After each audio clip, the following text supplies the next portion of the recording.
ठीक है। आज हम बात करेंगे इलुस्ट्रेशन नंबर 53 पर। तो ध्यान से इस चीज़ को समझना। बोला हुआ x and why were partners in a firm sharing profit and losses in the ratio of 3:2।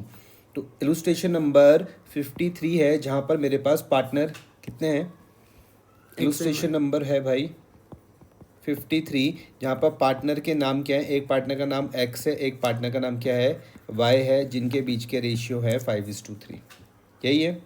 5:3 था नहीं 3:2 था। ध्यान दो यहाँ पर इलुस्ट्रेशन नंबर 53 है। पार्टनर्स के नाम क्या है x and why were partners in a firm sharing profit and losses in the ratio of 3:2।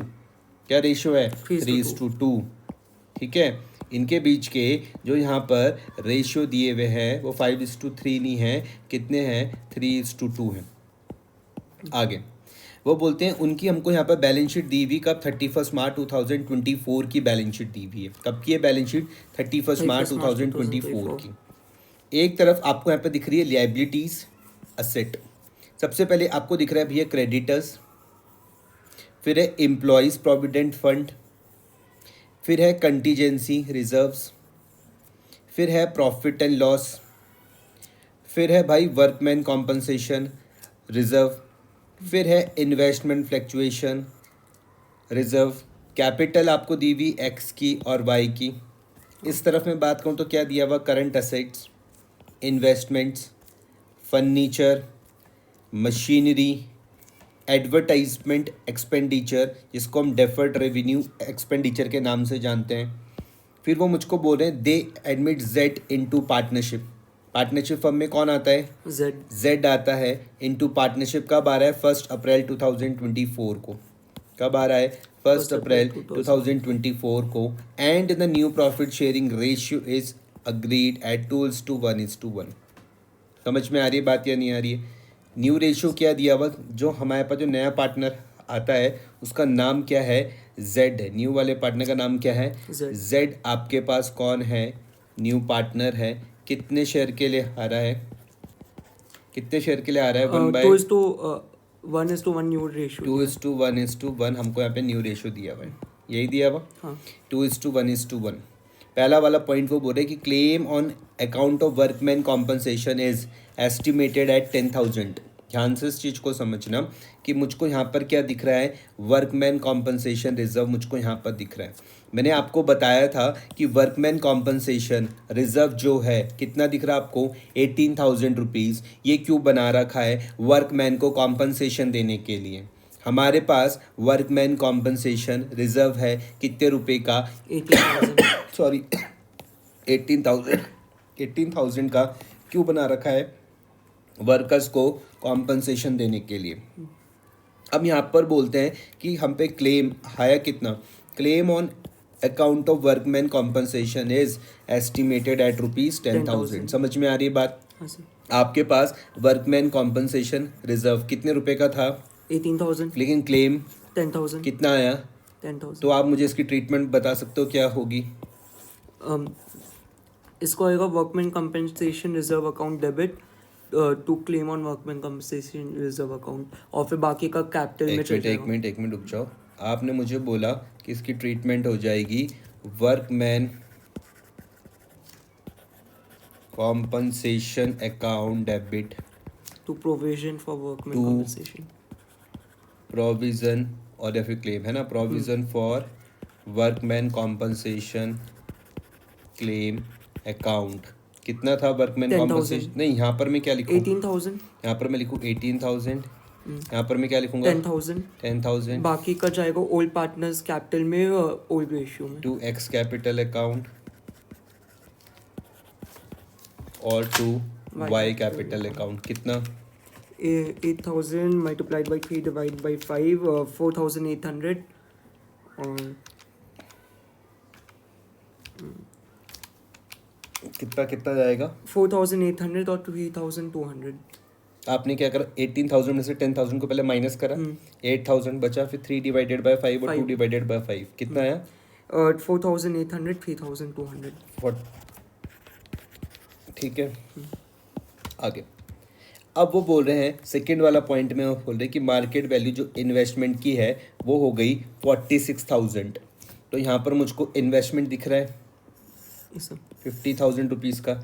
Investment यहाँ पर था 50,000 रुपीज़, लेकिन उसकी जो मार्केट वैल्यू हो गई वो कितनी हो गई 46,000। अब मैं क्या करूँगा इसमें, इन्वेस्टमेंट तो हमारे पास इन्वेस्टमेंट 50,000 50,000 रुपीज़ का है और इन्वेस्टमेंट की मार्केट वैल्यू हो गई 46,000। अब मैं इसमें क्या करने वाला हूँ, सर लॉस है तो हम लोग क्या कहेंगे कि क्या करूँगा लॉस। ये तो इन्वेस्टमेंट फ्लक्चुएशन रिजर्व में होगा। हाँ हाँ क्या करूँगा बताओ। सर इसमें हम लोग कर देंगे कि एक मार्केट वैल्यू प्लान होती है। किस तरीके से समझाया था मैंने इसको, आपको बताओ। एक सेकंड, इसमें हमें लिखा था क्या समझाया था इसमें मैंने, सर कि फॉल इन मार्केट वैल्यू में entire amount goes to market value, मतलब investment fluctuation account debit to investment account, है? Investment fluctuation reserve account debit to investment account. और फिर उसके बाद हम लोग एक एंट्री पास करेंगे इन्वेस्टमेंट फ्लक्चुएशन रिजर्व। और भी तो कुछ समझाया था मैंने, और भी तो कुछ समझाया था। सर जो पूरा का अमाउंट रिकवर नहीं हो पाएगा तो बाकी का हम लोग ये पहले इन्वेस्टमेंट फ्लक्चुएशन रिजर्व में जाएगा। सुनो ठीक है, क्यों पूरा सबसे पहले मैंने आपको ये वाली बात समझाई थी कि भाई ये जो इन्वेस्टमेंट है, ये जो आपको इन्वेस्टमेंट दिख रहा है ना 50,000 रुपीज़ का, इसको आप किसके साथ देखने वाले हो, इन्वेस्टमेंट जो आपको यहाँ पर 50,000 रुपीज़ का दिख रहा है, किसके साथ देखोगे आप इसको, इन्वेस्टमेंट फ्लक्चुएशन रिजर्व के साथ आप इसको देखने वाले हो। समझना ध्यान से, इन्वेस्टमेंट आपके पास है 50,000 रुपीज़ का, लेकिन उसके अगेंस्ट में आपको यहाँ पे इन्वेस्टमेंट फ्लक्चुएशन रिजर्व दिख रहा कितना 25,000 रुपीज़ का।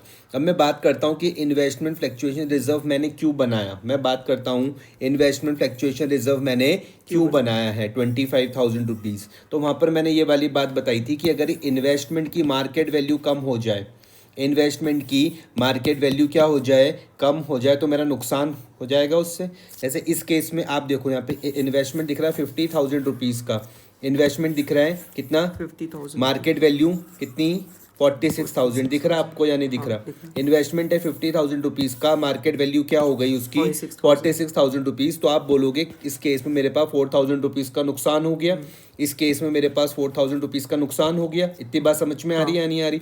लेकिन घबराने की बात नहीं है, अभी मेरे पास इन्वेस्टमेंट फ्लक्चुएशन रिजर्व है, इन्वेस्टमेंट फ्लक्चुएशन रिजर्व है कितना है 25,000। मैं फिर से बता रहा हूँ, यहाँ पर आपको इन्वेस्टमेंट दिख रहा था 50,000 रुपीज़ का, इन्वेस्टमेंट आपको यहाँ पर दिख रहा था 50,000 रुपीज़ का, और जो मार्केट वैल्यू है इन्वेस्टमेंट की वो कितनी हो गई 46,000। ध्यान से समझना बात को, इन्वेस्टमेंट है 50,000 रुपीज़ का, मार्केट वैल्यू क्या हो गई 46,000। ये देखने पर आपको दिख रहा है कि भैया 4,000 रुपये का मेरा क्या हुआ, नुकसान हुआ। तो मैंने कहा घबराने की कोई बात नहीं है, आपने यहाँ पर अभी इन्वेस्टमेंट फ्लक्चुएशन रिजर्व बना रखा है, तो इससे हम इस लॉस को कवर कर लेंगे।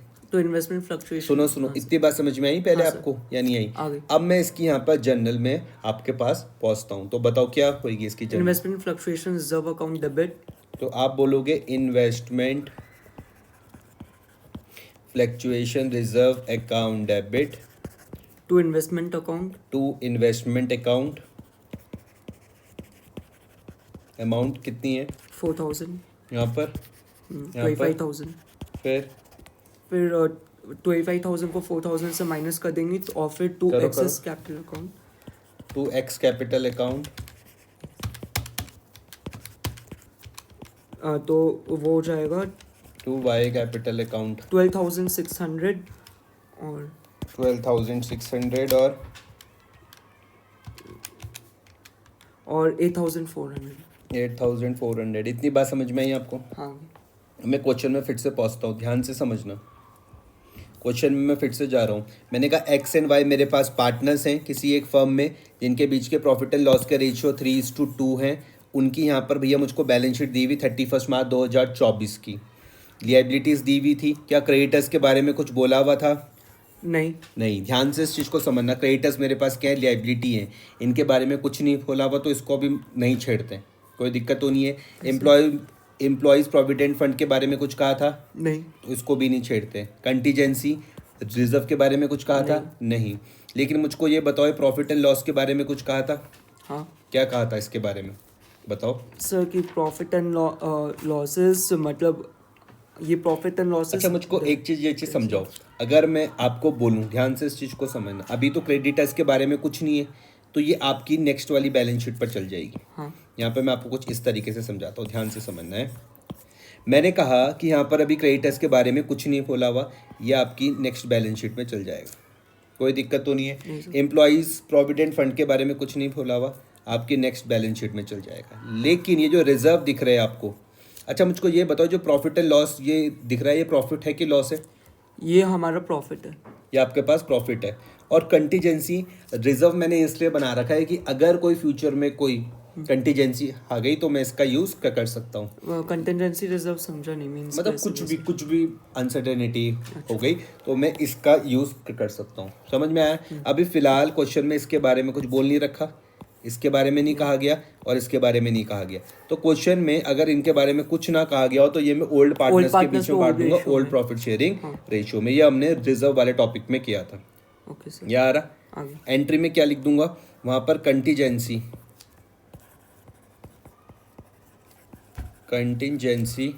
अकाउंट डेबिट और प्रॉफिट एंड लॉस का आपने बोला भैया ये क्या होता है, प्रॉफिट अकाउंट डेबिट किसके बीच में बढ़ जाएगा, ओल्ड पार्टनर्स के बीच में। ओल्ड पार्टनर्स का क्या नाम था, X capital account to Y capital account. समझ में आई बात या नहीं आ रही?